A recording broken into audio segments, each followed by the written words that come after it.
Hello. Our next presenter is Mr. Mark Sisson. Mr. Sisson holds a Master's of Fine Arts degree from the University of California, Los Angeles School of Theater, Film, and Television.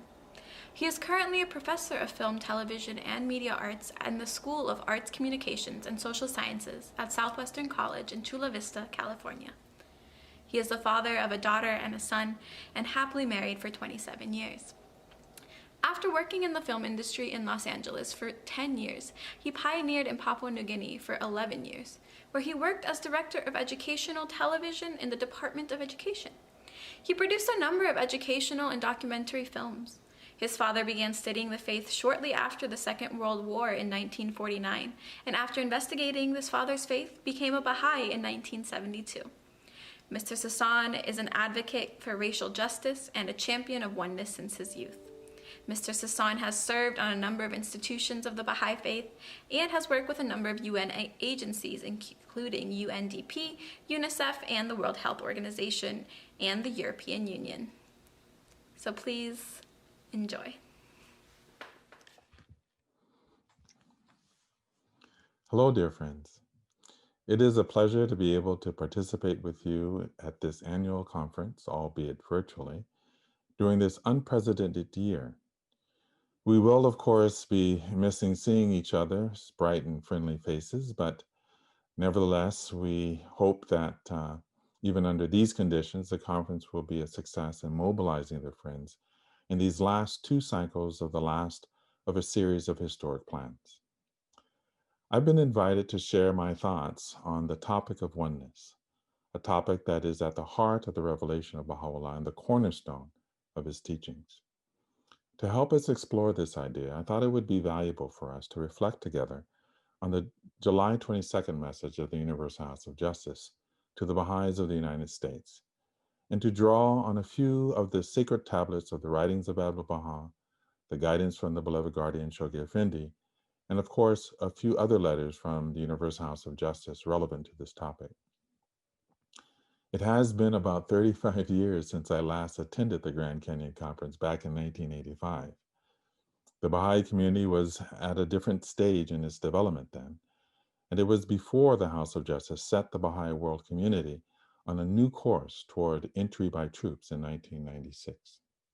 A course that sought to set into motion a process of raising up protagonists, social actors, engaged in learning systematically in the context of a cluster in a neighborhood, how to translate the teachings of Baha'u'llah into long-term collective action, and initiating a learning process that invites people of all backgrounds to apply the powerful spiritual and social teachings of Baha'u'llah into the discourse of society and into the life of the community. I had been asked to speak on the topic of racial prejudice. By 1985, there had been, of course, a lot of progress in the area of civil rights, causing some to believe that the issue of racism was no longer a pressing matter. But for people of color, particularly among Indigenous Americans, African Americans, and the many Latino Americans, this was not a shared view. Nevertheless, the responsibility we have today in addressing this issue is a moral imperative for every believer. And although the size and influence of the Baha'i community is still too limited for us to have a determining impact on the conditions which have, after all, been in the making for hundreds of years, the House of Justice reminds us that we need not wait to take action. The House of Justice promises in a letter written on its behalf that in the future, the cause of God will spread throughout America. Millions will be enlisted under its banner, and race prejudice will finally be exorcised from the body politic. Of this, have no doubt.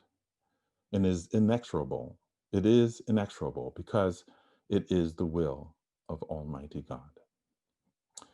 They go on to say that the friends must understand that the necessary precondition to translation of our community's social vision into reality is a massive expansion in the numbers of committed, deepened believers who are well grounded in the essentials of the cause. Therefore, a key to addressing this baneful deviation is for our numbers to grow. The House states that those who fail to comprehend the urgency assigned to the objectives of achieving a large expansion have obviously failed to appreciate the moral imperative behind this aim. The House states that parallel to the process of large scale enrollment, the institutions of the faith, including those at the grassroots, will gradually come to function with greater efficiency and increasing harmony, thereby enhancing their potential and stimulating the processes of social development. Over the past 24 years, since 1996, we have been engaged in a series of plans aimed at effecting a significant advance in the process of entry by troops. Over that period of time, we have gradually increased our capacity to engage in meaningful conversations and practices that seek to translate the teachings of Baha'u'llah into action. At the start of this year, we began to reflect more deeply on the community building process, particularly in our most advanced neighborhoods across North America. We began to see how the community building process is starting to release the wonderful potential latent both in the population and in the process itself. The fruits of over 20 years of patient labor, courageous sacrifice, and commitment to learning is starting to blossom. As we began to see momentum, a virus of unprecedented scale that has already taken the lives of now over 1.6 million people worldwide, and as of today, over 300,000 in the US. It threatened to disrupt the momentum we had already gained. But as the House indicated in their May 9th, 2020 message to the National Spiritual Assemblies, the Baha'i community has remained composed and has acted swiftly to meet the immediate demands that confronted it. In fact, as the world realized the need for unified cooperation among the nations and peoples of the world to combat this virus, they saw no borders. They saw that the idea of having borders was no longer relevant in this case. The earth is but one country, and mankind as citizens seem to resonate profoundly with peoples and nations alike. The Baha'i community found an increasing readiness on the part of our fellow citizens, an eagerness to learn how we can translate such sentiments of unity into sustained action.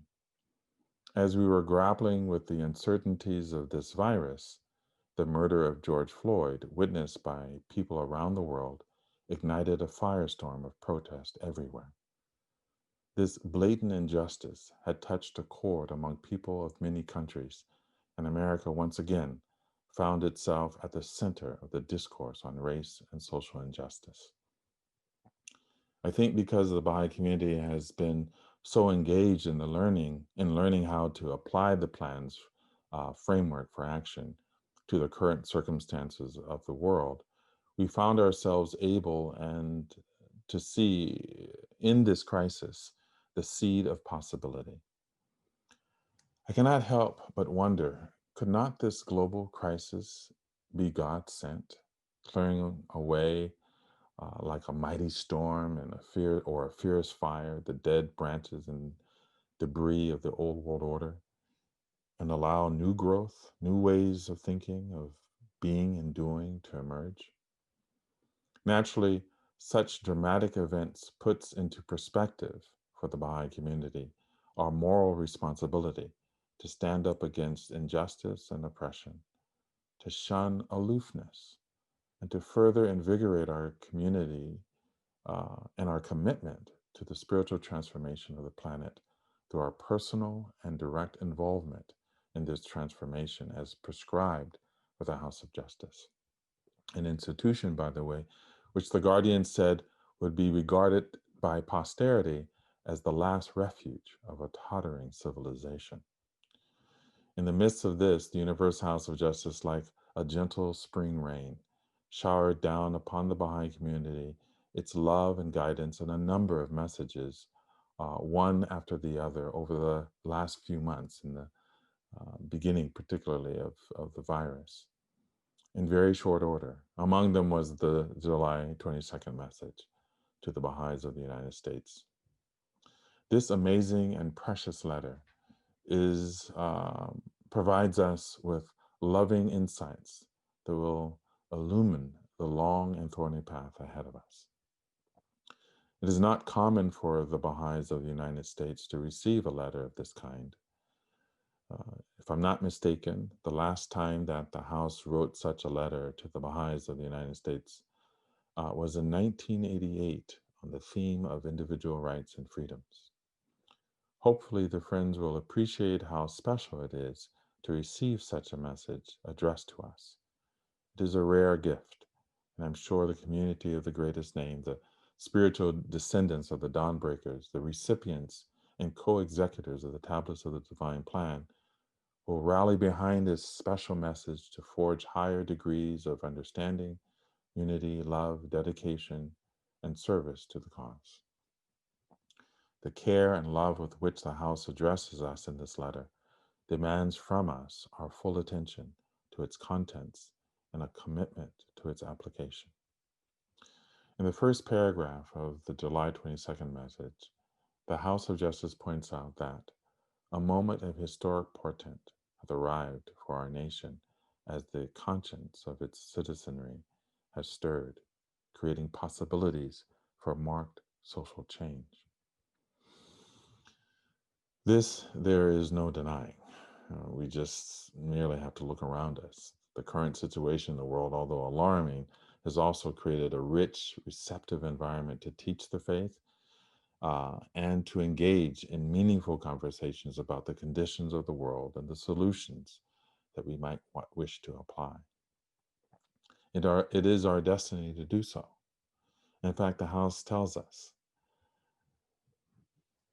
it holds significance not only for the destiny of America, the House says, anticipated in the sacred writings, but also for the mission entrusted to your community by the hand of Abdu'l-Baha, who cherished you dearly and called you to a path of sacrifice and high endeavor.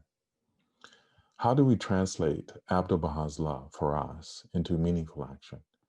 And what will sacrifice and high endeavor look like? No doubt the House is referring to Abdu'l-Baha's many tablets, letters, prayers, and statements to North America, and of course to the divine mission given to the believers in the United States and Canada in the tablets of the divine plan, which maps out the spiritual conquest of the planet. Many times Abdu'l-Baha spoke of America's destiny.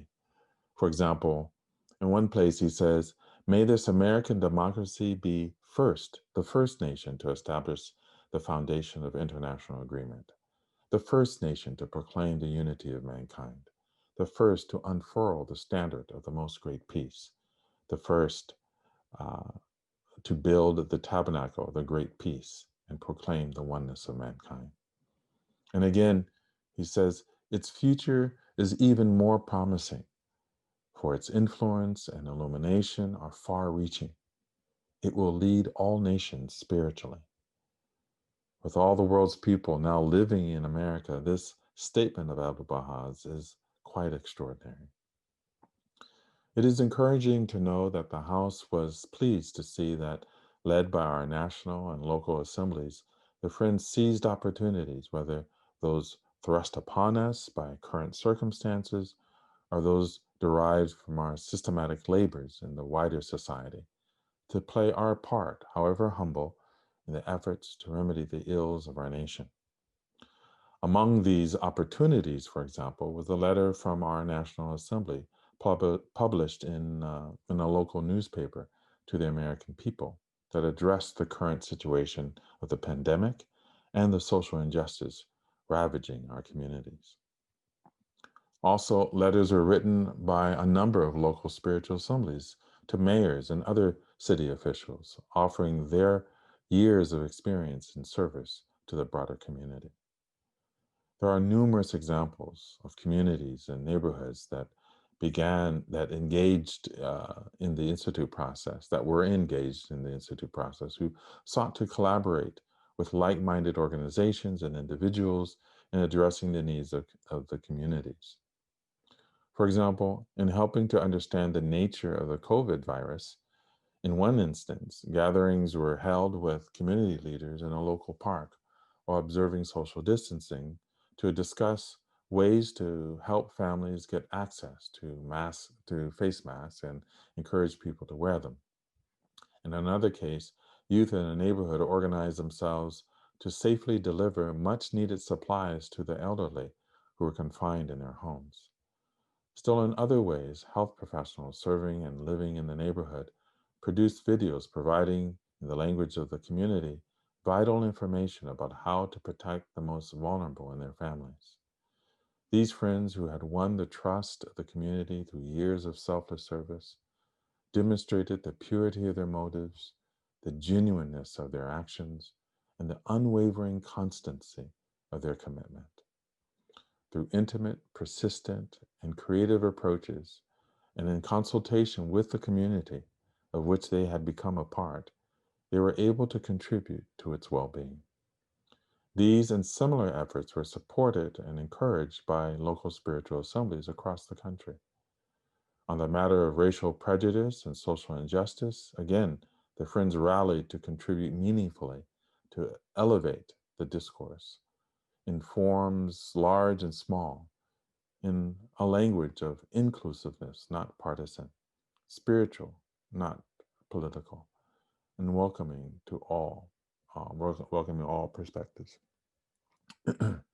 After a police shooting in one neighborhood, an auxiliary board member had a conversation with the chief police, who knew something of the faith and was inspired by the conversation and moved by the efforts that the community was undertaking. In that same neighborhood, members of the Baha'i Assembly met and prayed with the family whose son was killed. It is, dear friends, mostly in supportive, intimate spaces, actually, where deep conversations are cultivated that open receptivity and foster an eagerness to learn. More often than not, these are in devotional gatherings, praying for the health and well-being of members of the community, children's classes nurturing their tender hearts, junior youth groups where honest and frank explorations of challenging issues are explored, and in study circles that are open to all, and that explore with others the application of the teachings to individuals and collective lives. In the 22nd message, the House of Justice expresses its hopes and prayers for the American people in general. They say, we ardently pray that the American people will grasp the possibilities of this moment to create a consequential reform of the social order that will free it from the pernicious effects of racial prejudice and will hasten the attainment of a just, diverse, and united society that increasingly manifests oneness of the human family. After expressing these heartfelt hopes, the House of Justice reminds us that the efforts of progress in the past have been challenging. Sadly, they say, your nation's history reveals that any significant progress towards racial equality has invariably been met with countervailing processes, overt and covert, that serve to undermine the advances achieved and to reconstitute the forces of oppression by other means. It will be insightful for us, perhaps, to take a moment and reflect on some of these overt and covert countervailing processes that the House of Justice mentions. Sadly, there are many tragic examples that dogged our advance for centuries and continue to do so to this day. It may be no surprise to you that around Abdu'l-Baha's visit to America, tragic and unjust overt countervailing acts to progress had been intentionally perpetrated against many African American communities, particularly those that were thriving. I would like to share with you a few examples, starting with those during the lifetime of Abdu'l-Baha. This will help place into context the courageous and radical acts of Abdu'l-Baha during his visit to America and his call on the efforts of the Friends. In a letter written to Abdu'l-Baha in 1914 by Carolee Cook, an African-American believer, described one of these overt countervailing actions in her letter. Carolee Cook was born in 1861 in Lexington, Virginia, to parents who were former slaves. Her maternal ancestry includes Elizabeth Hemings, a woman enslaved on the estate of Thomas Jefferson. Coralie was a professor at Howard University, where her husband, George Cook, was also on the faculty. The Cooks were introduced to the Baha'i Faith in 1910 by Joseph and Pauline Hennon, and Carolee could immediately see that this new religion would bring many positive changes to the African American community. She regularly organized Baha'i meetings at Howard University, especially for the young women who she sought to empower through developing their capacity for public speaking, something I probably could have used. She was also instrumental in organizing Abdu'l-Baha's visit to the campus, which included a historic talk on the oneness of humanity delivered on April 23, 1912. This is a portion of that letter that she addressed to Abdu'l-Baha in 1914. Honored and dearly loved teacher, only a short time ago, after many months of waiting, I dared to send you a brief letter expressing my love for the cause and telling you in what way your visit to this institution had planted a seed, which already begins to grow and bear fruit. Writing a letter to you is like no other writing. No sooner do I take up the pen with that intention than I seem somehow to be ushered into your very presence. However that may be, you will know that I shall write no thoughtless word, and shall try to be just and honest in every sentiment. Knowledge of the progress of the colored people during their 50 years of freedom has astounded the world and incited envy and hatred of those who prophesize their extinction and argue their ability to work for themselves. In the midst of unfriendly surroundings, they have accumulated $7 billion worth of property and raised $1.5 million in the past year alone for educational work. Coming out of slavery with 95% unable to read or write, that number now was reduced to 30%, surpassing that of the whites during the same period. Instead of this marvelous achievement appealing to all that is best and noblest in the whites, it has seemed to have contrary effect. Laws are being passed in many sections compelling colored people to live in segregated districts where they have had handsome houses among white residents. These houses have been attacked, lives endangered, valuable property ruthlessly destroyed. Anonymous orders to vacate, and if ignored, have resulted in the use of dynamite and total destruction of a house and its contents. The law courts offer no redress, unfortunately, for the word of a black man is not taken against that of a white man, where judge and jury are all of the dominant class. Because the race situation is so acute, because the colored people and their brave friends feel this is the most crucial period in all the nation's history, I pray God that no one who has ever embraced the faith will set aside to so contribute to the nation's shame and so abandon the cause. Let them say like Luther, "Here I stand, God helping me. I can do no other." It's a moving letter written to Abdu'l-Baha. So Abdu'l-Baha was quite aware of these events and was no doubt quite concerned about them. 4 years after his return from America, he began to pen the tablets of the divine plan. He must have felt a sense of urgency as he received such letters as this one, where in it, the friends are praying to God for his intervention. We have a great privilege and responsibility, you and I, to be part of a process that is realizing the hopes and prayers of a sorely oppressed community, past and present. It is by chance that Abdu'l-Baha came to America. It is not by chance that Abdu'l-Baha came to America. It is not by chance that the issue of racial prejudice is at the center of the issue that we face here in America, given that we are to lead the world spiritually.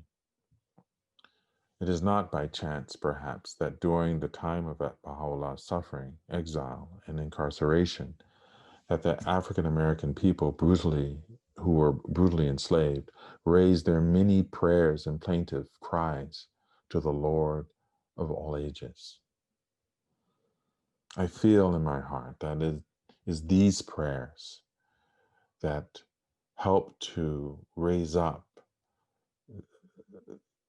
the spirit of the faith around this idea of race unity. The history of America is replete with tragic stories such as this, where the progress of the African American community was met instead with those countervailing processes. There are too numerous to list here, but in this age of internet, you can research them yourself, and I hope that you do. When you do, look at these events, and there are many others, but Wilmington, North Carolina, November 1898, white mobs stormed the majority Black and racially integrated city of Wilmington, killing as many as 100 Black residents. Around 2,000 were left permanently, leaving the city majority white. East St. Louis, July 1st through the 3rd, 1917. A small Illinois city located across the river from its Missouri counterpart, was overrun with violence. My mother, one of 9 children, was among them. She was about 7 years old at the time and lived in East St. Louis when the conflict occurred. Whites began brutally beating and killing African Americans. By the end of the 3 days, the official death toll was 39 Black individuals and 9 whites, but many believe that more than 100 African Americans were killed. And finally, Tulsa, Oklahoma, May 31, 1921. White mobs descended in Tulsa, Oklahoma's prosperous Greenwood neighborhood, murdering more than 300 Black residents, and burned homes, shops, and local institutions, ranging from schools and churches to movies, to movie theaters. Entire city blocks evaporated, along with the equivalent of tens of millions of dollars in Black-owned property and wealth. 9,000 out of the total of 11,000 Greenwood residents were left homeless. A once affluent Black community dubbed the Black Wall Street. Now thousands spent the following winter living in tents in a makeshift internment camp. These are but a few examples of overt countervailing processes. The literal physical destruction of Black communities that the House of Justice might be referring to. And we are not even beginning to consider those covert practices which are equally unjust and even more prevalent and exist even today in our most progressive communities in the country, including California, where I live. Did you know, for example, that Glendale, California, a suburb of Los Angeles, had up until this year sundown laws where Black Americans were warned not to be caught at dark, after dark? So we have a long way to go, and we have lots of work ahead of us.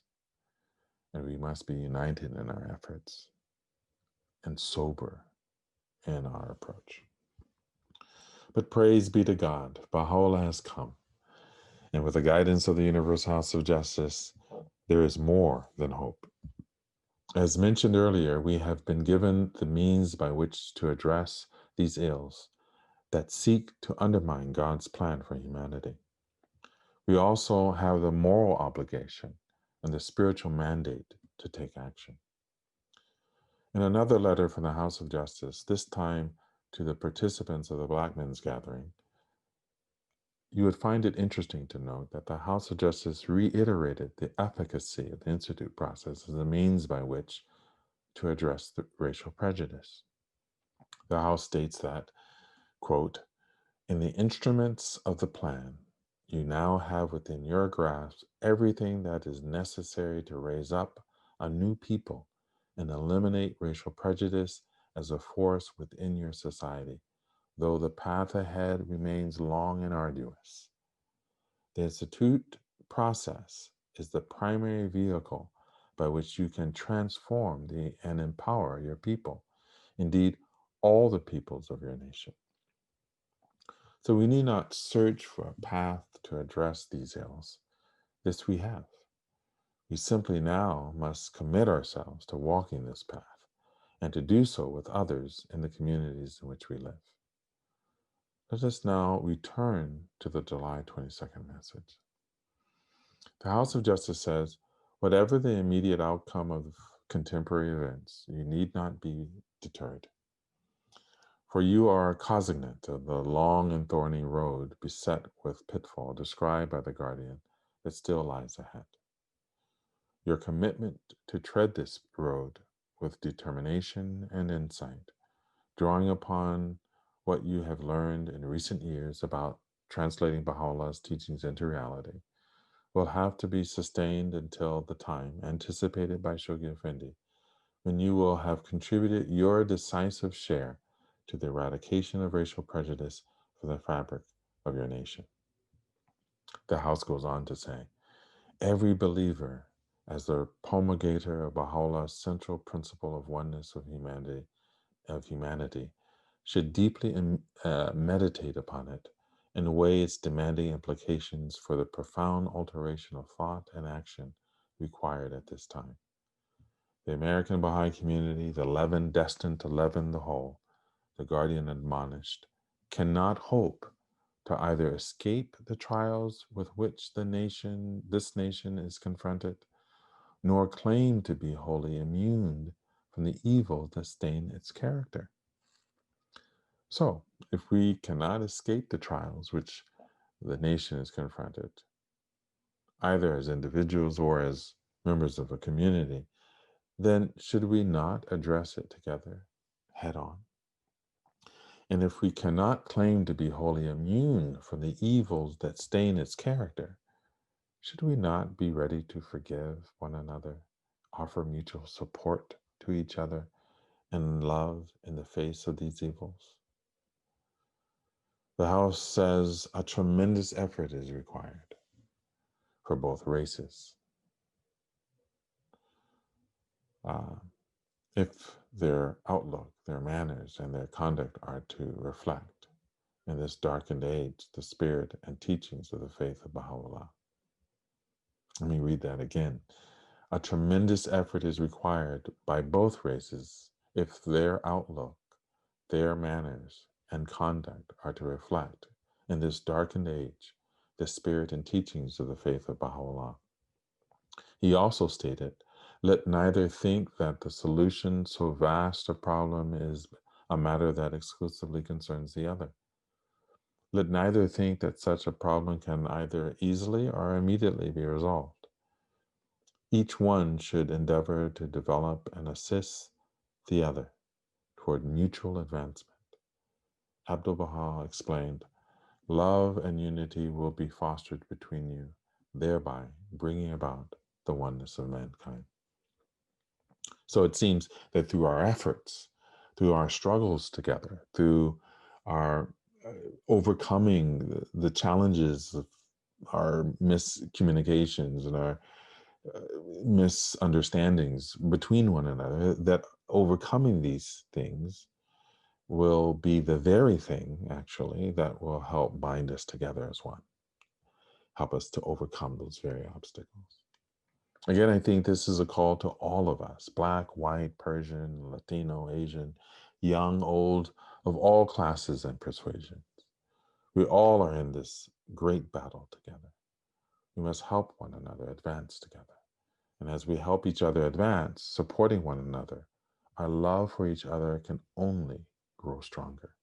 This is that message. This brings me to another important point that may be helpful in appreciating the difference between what our Persian brethren have suffered at the hands of the oppressed in the cradle of our faith, and what the African American community has faced in its 500 years in America. In a letter from the House of Justice to an individual concerning the comparison between the situation of the Baha'i community in Iran and the African American people, the House of Justice offers this illuminating insight. They say that while the plight of their Iranian friends is grievous, it is in some essential aspects more tractable. Furthermore, since the community is organized around the divine teachings and empowered by the Word of God, the effects of victimization on the Iranian believers is likely to prove, in the long view, less devastating than the effect that which has been inflicted upon the African Americans. The House goes on to say that, again in this same letter, it is wholly conceivable for a tiny handful of secular and clerical rulers who control the government there could, for more or less at the stroke of a pen, effectively emancipate that community from the bulk of its practical difficulties, implying that this is not so in the case of the African American experience, that racism, much more systemic and is in the very fiber of American culture and life, it's much more difficult to erase. It cannot be done by the stroke of a pen. I bring this point to our attention here so as to help us avoid making the mistake of conflating the two experiences of oppression suffered by our two family members as being the same. It is an important understanding if we are to appreciate the complexity of the issue of race in America. In the July 22nd message, the House provides us with a consideration of the definition of racism. The House of Justice states that racism is a profound deviation from the standard of true morality. Thinking about this, I thought, well, true morality cannot, by definition then, embrace racist ideologies, even in the slightest. The moral standard is rooted in the belief that mankind is one. The House explains why. They say that racism deprives a portion of humanity of the opportunity to cultivate and express the full range of their capability and to live a meaningful and flourishing life while blighting the progress of the rest of humankind. Then they go on to say that the means by which racism is rooted out must be consistent with the ends, which is racial harmony. We cannot address racism in all its forms through means that espouse and embrace otherness, that amplify our differences. It cannot be rooted out, the House of Justice says, by contest and conflict. It must be supplanted by the establishment of just relationships among individuals, communities, and institutions of society that will uplift all and will not designate anyone as other. What is meant by a just relationship? Again, we turn to the House of Justice for the answer. In another letter dated March 2nd, 2013, this time to the Baha'is of Iran, the House of Justice states, at the heart of the learning process is inquiry into the nature of the relationships that bind the individual, the community, and the institutions of society, actors on the stage of history who have been locked in a struggle for power throughout time. In this context, the assumption that relations among them are inevitable, inevitably conform. I'm sorry, let me read that again. At the heart of the learning process is inquiry into the nature of the relationships that bind the individual, the community, and the individual and the institution of society. Actors on the stage of history who have been locked in a struggle for power throughout time. In this context, the assumption that relations among them, will inevitably conform to the dictates of competition, a notion that ignores the extraordinary potential of the human spirit, has been set aside in favor of the more likely premise that their harmonious interactions can foster a civilization befitting a mature humanity. Animating the Baha'i efforts to discover the nature of a new set of relationships among these three protagonists is a vision of a future society that derives inspiration from the analogy drawn by Baha'u'llah in a tablet pen nearly a century and a half ago, which compares the world to the human body. Cooperation is the principle that governs the functioning of that system. Just as the appearance of the rational soul in this realm of existence is made possible through the complex association of countless cells, whose organizations and tissues and organs allow for the realization of distinctive capacities, so can civilization be seen as the outcome of a set of interactions among closely integrated, diverse components which have transcended the narrow purpose of tending to their own existence. And just as the viability of every cell and every organ is contingent upon the health of the body as a whole, so should the prosperity of every individual, every family, every people be sought in the well-being of the entire human race. This example of the organs and various systems of the human body helps us to visualize what a just relationship may look like. A culture that embraces the concept of oneness and rejects any idea of otherness demands in our personal relationship to one another and between institutions and communities a higher standard than that which exists today. An attitude the like of which Abdu'l-Baha describes in this illuminating passage. Cleanse ye your eyes, so that ye behold no man as different from yourselves. See ye no strangers, rather see all men as friends. For love and unity come hard when ye fix your gaze on otherness. And in this new and wondrous age, the holy writings say that we must be at one with every people, that we must see neither harshness or injustice, neither malevolence or hostility nor hate, but rather turn our eyes toward the heaven of ancient glory. For each of the creatures is a sign of God, and it was by the grace of the Lord and his power that each did step into the world. Therefore, they are not strangers, but in the family, not aliens, but friends, and to be treated as such.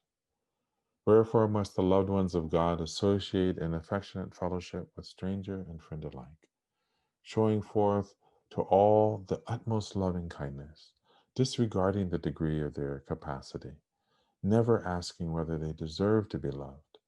In every instance, let the friends be considerate and infinitely kind. Let them never be defeated by the malice of the people. Abdu'l-Baha continues. He says, if others hurl darts against you, offer them milk and honey in return. If they poison your lives, sweeten their souls. If they injure you, teach them how to be comforted. If they inflict a wound upon you, be a balm to their sores. If they sting you, hold to their lips a refreshing cup. Far cry from an eye for an eye, This is the standard to which we are called. The House of Justice continues, again in the July 22nd message. The change required is not merely social and economic, but above all, moral and spiritual, within the context of the framework governing your activities. It is necessary to carefully examine the forces unfolding around you to determine where your energies might reinforce the most promising initiatives and what you should avoid and how you might lend a distinctive contribution. To determine what those promising potentialities are or initiatives might be requires consultation. It can't be something that I on my own decide that this is the most promising path to take uh, uh, in absence of consultation with others. We must take care not to, as individuals, go in our own way, but rather actively seek to harmonize our own understanding and actions with that of the community of which we are a part. This capacity is what the learning process we currently are engaged in seeks to develop in the community and in the population. So I'm not just talking about within the Baha'i community or within the small group of friends, but within the population itself, to invite them into this consultation, into learning, into the process that we're all engaged in, because that's what it's for. That's where we see its full potential emerge. The House warns us against adopting the ways of our current society, which are rooted in materialism and are inconsistent with the spiritual concepts and principles of the faith of Baha'u'llah. It is not possible, the House of Justice says, for you to effect the transformation envisioned by Baha'u'llah merely by adopting the perspectives, practices, concepts, criticisms, and language of contemporary society. Your approach, speaking of us, instead will be distinguished by maintaining a humble posture of learning, weighing alternatives in the light of his teachings, consulting to harmonize differing views and shape collective action, and marching forward with unbreakable unity in serried lines. That's the hard part. It's very easy to be unified while doing nothing. A still object is, you could say, is unified, I suppose. But the moment it becomes kinetic, the moment that there's movement, there's friction. But it is in the context of that where we have to learn how to apply the lubricating oil of love and kindness to bring about the unity that is envisioned by Abdu'l-Baha and Baha'u'llah. Abdu'l-Baha, in fact, describes what is meant by in serried lines. He says, "This day is the day of union, the day of the ingathering of all mankind. Verily, God loveth those who, as though they were a solid wall, do battle for his cause in serried lines." Note that he saith, in serried lines, meaning crowded and pressed together, one locked to the next, each supporting his fellows. These are the words of Abdu'l-Baha. He goes on to say, to do battle, as stated in the sacred verses, doth not mean to go forth with swords and spear, but rather weaponed with pure intent, with righteous motives, with counsel helpful and effective, with godly attributes, with deeds pleasing to the Almighty, with the qualities of heaven. It signifieth education for all mankind, guidance for all men, the spreading far and wide the sweet savors of the Spirit, the promulgation of God's proofs, the setting forth of arguments conclusive and divine, the doing of charitable deeds. The framework for action is described by the House, seeks to raise these capacities described by Abdu'l-Baha in this message.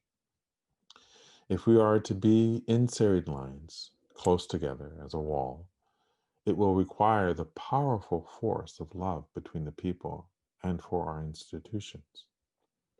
Returning to the July 22nd message, the House emphasizes the requirement of love. But the House is not referring to the romantic, earthbound, and ephemeral concepts of love. indicative of popular contemporary songs and movies.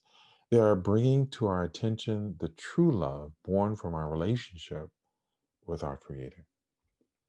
The House of Justice puts it this way: ultimately, the power to transform the world is affected by love.